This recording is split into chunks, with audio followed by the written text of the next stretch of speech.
வணக்கம். இந்த பதிவுக்கு உங்களை வரவேற்கின்றோம். இன்று 8051 மைக்ரோ கண்ட்ரோலரி இன்புட் அவுட்புட் பின்களை கான்ஃபிகர் செய்வது மற்றும் அவற்றை பயன்படுத்தி ஒரு சிம்பிள் புரோகிராமை எக்ஸிகியூஷன் செய்யும் மிகவும் சுவாரஸ்யமான டாபிக்கை நாம் விவாதிக்க உள்ளோம். குறிக்கோள்கள். இந்த பதிவின் முடிவில் உங்களால் செய்ய இயல்பவை. 8051 மைக்ரோ கண்ட்ரோலரில் போர்ட் பின்களை அடையாளம் காண முடியும். மைக்ரோ கண்ட்ரோலர் கிட்டில் புரோகிராமை என்டர் செய்து அதை எக்ஸிக்யூட் செய்ய முடியும். முதலில் மைக்ரோ கண்ட்ரோலர் என்றால் என்ன என்று பார்ப்போம். மைக்ரோ கண்ட்ரோலர் என்பது ஒரு சிறிய மற்றும் லோ காஸ்ட் மைக்ரோ கம்ப்யூட்டர் ஆகும். இது எம்பெடட் சிஸ்டம்களின் குறிப்பிட்ட பணிகளை செய்ய வடிவமைக்கப்பட்டுள்ளது. பொது micro controller processor, memory, ROM, EEPROM, serial போர்ட்கள், பெரிபெரல்ஸ், டைமர்கள், கவுண்டர்கள் போன்ற சாதனங்களை கொண்டுள்ளது. இப்போது 8051 மைக்ரோ கண்ட்ரோலரின் பின் டிஸ்கிரிப்ஷன்களை பார்ப்போம். பின்கள் 1 முதல் 8 வரை. இந்த பின்கள் போர்ட் 1 என அழைக்கப்படுகின்றன. இது இன்புட் அல்லது அவுட்புட் போர்ட் ஆக செயல்படுகிறது. பின் 9 இது ஒரு ரீசெட் பின் ஆகும். இது மைக்ரோ கண்ட்ரோலரை அதன் இனிஷியல் வேல்யூக்களுக்கு ரீசெட் செய்ய பயன்படுத்தப்படுகிறது. பின்கள் 10 முதல் 17 வரை. இந்த பின்கள் போர்ட் 3 என அழைக்கப்படுகின்றன. RxD receive data function RxD பின் எக்ஸ்டர்னல் டிவைஸில் இருந்து ரிசீவ் டேட்டாவை பெற சீரியல் கம்யூனிகேஷனுக்கு பயன்படுத்தப்படுகிறது. TXT transmit data function TXT பின் எக்ஸ்டர்னல் டிவைஸிற்கு டிரான்ஸ்மிட்டட் டேட்டாவை சீரியல் கம்யூனிகேஷனுக்கு பயன்படுத்தப்படுகிறது. INT எக்ஸ்டர்னல் இன்டரப்ட் செயல்பாடு பெரிஃபெரல் டிவைஸ் அல்லது சென்சார்களில் இருந்து எக்ஸ்டர்னல் இன்டரப்ஷன்களை பெற INT பின் பயன்படுத்தப்படுகிறது. T0 டைமர் 0 ஃபங்க்ஷன் T0 என்பது 8051 மைக்ரோ கண்ட்ரோலர்களில் உள்ள டைமர்களில் ஒன்றாகும். இது டைமிங் மற்றும் கவுண்டிங் அப்ளிகேஷன்களுக்கு பயன்படுத்தப்படுகிறது. T1 டைமர் 1 ஃபங்க்ஷன் T1 என்பது 8051 மைக்ரோ கண்ட்ரோலர்களில் உள்ள மற்றொரு டைமர் ஆகும். இது டைமிங் மற்றும் கவுண்டிங் அப்ளிகேஷன்களுக்கு பயன்படுத்தப்படுகிறது.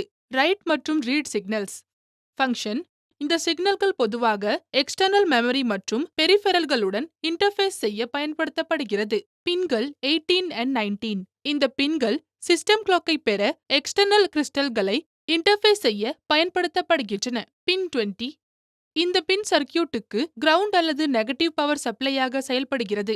பின்கள் 21 முதல் 28 வரை. இந்த பின்கள் போர்ட் 2 என அழைக்கப்படுகின்றன. இது இன்புட் அல்லது அவுட்புட் போர்டாக செயல்படுகிறது. பின் 29 இது PSEN பின் ஆகும். இது ப்ரோக்ராம் ஸ்டோர் எனேபிள் என்பதை குறிக்கிறது. பின் 30 இது ALE பின் ஆகும். இது அட்ரஸ் லேட்ச் எனேபிள் என்பதை குறிக்கிறது. பின் 31 இது EA பின் ஆகும். இது எக்ஸ்டர்னல் ஆக்சஸ் இன்புட் என்பதை குறிக்கிறது. பின்கள் 32 முதல் 39 வரை. இந்த பின்கள் போர்ட் 0 என அழைக்கப்படுகின்றன. இது இன்புட் அல்லது அவுட்புட் போர்ட்டாக செயல்படுகிறது. பின் 40 இந்த பின் சர்க்கியூட்டுக்கு பவர் சப்ளை செய்ய பயன்படுகிறது. பொதுவாக +5 வோல்ட். அடுத்து இப்போது நாம் கண்ட்ரோலர்களின் போர்ட் பின்களின் டெமான்ஸ்ட்ரேஷனிற்கும் இன்புட் மற்றும் அவுட்புட் ஆபரேஷன்களுக்கான கான்ஃபிகரேஷன் தேவையான பொருட்கள் மற்றும் கருவிகளை பார்ப்போம். இதற்கு கீழ்க்கண்ட பொருட்கள் உங்களுக்கு தேவை.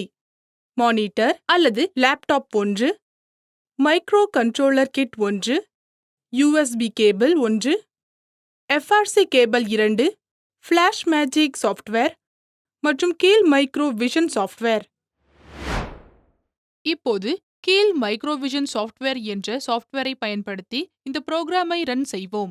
கம்ப்யூட்டரை ஸ்விட்ச் ஆன் செய்து கெயில் மைக்ரோவிஷன் சாஃப்ட்வேரை ஓபன் செய்யவும். இப்போது கெயில் சாஃப்ட்வேரில் புரோகிராமை என்டர் செய்யலாம். நீங்கள் சாஃப்ட்வேரை ஓபன் செய்தவுடன் ப்ராஜெக்ட் என்பதை கிளிக் செய்து நியூ மைக்ரோவிஷன் ப்ராஜெக்ட் என்பதை செலக்ட் செய்யவும். இங்கே ஒரு புதிய ஃபோல்டரை திறந்து நமது புரோகிராமை எழுதும் இடத்திற்கு 8051 மைக்ரோ கண்ட்ரோலர் என்று பெயரிடவும். ப்ராஜெக்டின் படி ஃபைல் நேமை உருவாக்கவும். இங்கே அது இன்புட் அவுட்புட் கான்ஃபிகரேஷன் என்று பெயரிடப்பட்டுள்ளது. தொடர சேவ் என்பதை கிளிக் செய்யவும். மைக்ரோ கண்ட்ரோலரை செலக்ட் செய்ய டேப் பாப்அப் தோன்றுகிறது. இங்கே நாம் 8051 மைக்ரோ கண்ட்ரோலரை பயன்படுத்துகிறோம். டேட்டா பேஸிலிருந்து AT89C51 ஐ செலக்ட் செய்து ஓகேவை கிளிக் செய்யவும். ஸ்டார்ட் ஃபைலிற்கு நோ என்பதை கிளிக் செய்யவும். ஸ்கிரீனின் இடது பக்கத்தில் ப்ராஜெக்ட் என்ற டேப் தோன்றும். டார்கெட் 1க்கு அருகிலுள்ள பிளஸ் சைனை கிளிக் செய்யவும். இப்போது சோர்ஸ் குரூப் ஓபன் ஆகிறது. சோர்ஸ் குரூப் 1இல் ரைட் கிளிக் செய்து add new item to group source group 1 என்பதை செலக்ட் செய்யவும். அசெம்பிளி லாங்குவேஜில் புரோகிராமை எழுதுவதால் ASM ஃபைலை செலக்ட் செய்யவும். ஃபைலின் பெயரை இங்கே குறிப்பிடவும். அது இன்புட் அவுட்புட் கான்ஃபிகரேஷன் என்று பெயரிடப்பட்டுள்ளது. சோர்ஸ் குரூப் 1இல் சேர்க்க ஆட் என்பதை கிளிக் செய்யவும். இப்போது உருவாக்கப்பட்ட ASM ஃபைலில் புரோகிராமை என்டர் செய்வதை தொடங்கவும். org00h ஒரிஜின் மெமரி அட்ரஸை 00h ஆக செட் செய்கிறது. புரோகிராமுக்கு ஒரு லூப்பை உருவாக்க லேபிள் நேம்ட் L1 என்பதை வரையறுக்கவும். MOVA P1 போர்ட் 1 P1 இன் மதிப்பை அக்யூமுலேட்டர் Aக்கு நகர்த்துகிறது.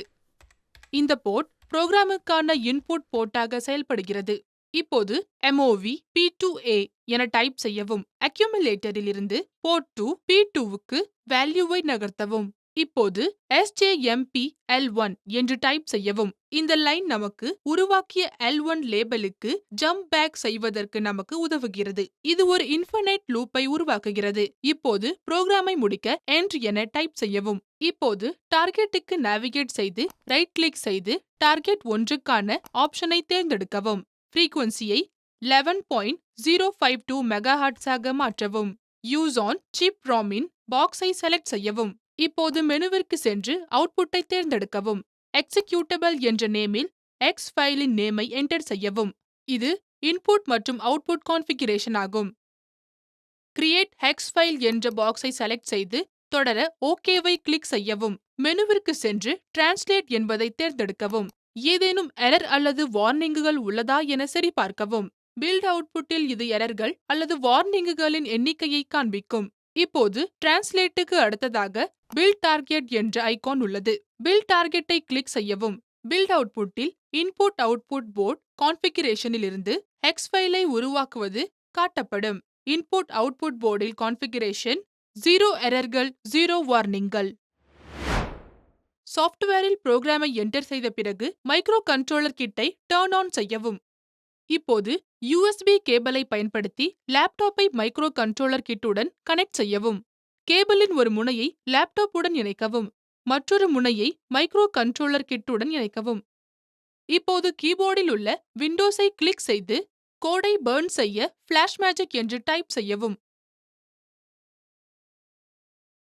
இப்போது ஸ்டெப் 1இல் மைக்ரோ கண்ட்ரோலரை செலக்ட் செய்யவும். மைக்ரோ கண்ட்ரோலர் ஸ்பெசிஃபிகேஷன் கிட்டில் இருந்து கிட்டுக்கு மாறுபடும் இங்கே நாம் 89V51 RD2ஐ பயன்படுத்துகிறோம்.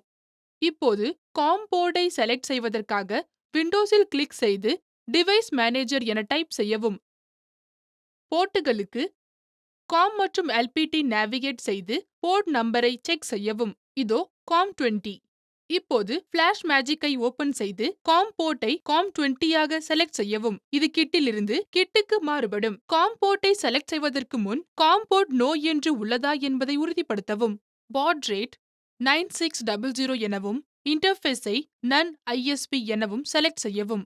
இப்போது ஆப்ஷன்களுக்கு நேவிகேட் செய்து அட்வான்ஸ்ட் ஆப்ஷன்களில் கிளிக் செய்து ஹார்ட்வேர் கன்ஃபிகரேஷன்களுக்கு சென்று RSTஐ கண்ட்ரோல் செய்ய யூஸ் DTR என்பதை செலக்ட் செய்யவும். கிட்டில் முன்பு செய்த அனைத்து புரோகிராம்களையும் எரேஸ் செய்ய எரேஸ் ஆல் ஃபிளாஷ் பாக்ஸை கிளிக் செய்யவும். இப்போது படி 3 ஃபர்ம்வேருக்கு சென்று உருவாக்கப்பட்ட எக்ஸ் ஃபைலை பிரவுஸ் செய்து எக்ஸ் ஃபைலை செலக்ட் செய்யவும். படி 5க்கு நேவிகேட் செய்து ஸ்டார்ட் என்பதை கிளிக் செய்யவும். கிட்டில் புரோகிராமை டம்ப் செய்ய இப்போது மைக்ரோ கண்ட்ரோலர் கிட்டில் உள்ள ரீசெட் பட்டனை கிளிக் செய்யவும். புரோகிராமின் படி போர்ட்களை கனெக்ட் செய்யவும். கிட்டிலுள்ள போர்ட்கள் சுவிட்ச் மற்றும் LED ஆகியவற்றை கண்டறியவும். போர்ட்களை கனெக்ட் செய்ய FRC கேபிள்களை ஃபீமேல் டு ஃபீமேல் பயன்படுத்தவும். இங்கே போர்ட் 1 சுவிட்சுடன் கனெக்ட் செய்யப்பட்டுள்ளது.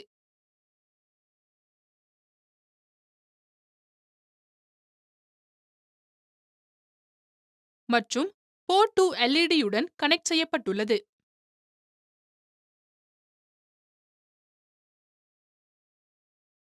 இப்போது புரோகிராமை பர்ன் செய்ய ரீசெட் பட்டன் மீது மீண்டும் கிளிக் செய்யவும். இப்போது LED வடிவில் மைக்ரோ கண்ட்ரோலர் கிட்டில் அவுட்புட்டுக்கான சுவிட்சுகளை ஹை மற்றும் லோவாக டாகிள் செய்யவும். டாகிள் சுவிட்ச் ஹையாக செட் செய்யும் போது எல்இடி ஹையாகவும், சுவிட்சை லோவாக செட் செய்யும் போது எல்இடி லோவாகவும் இருக்கும்.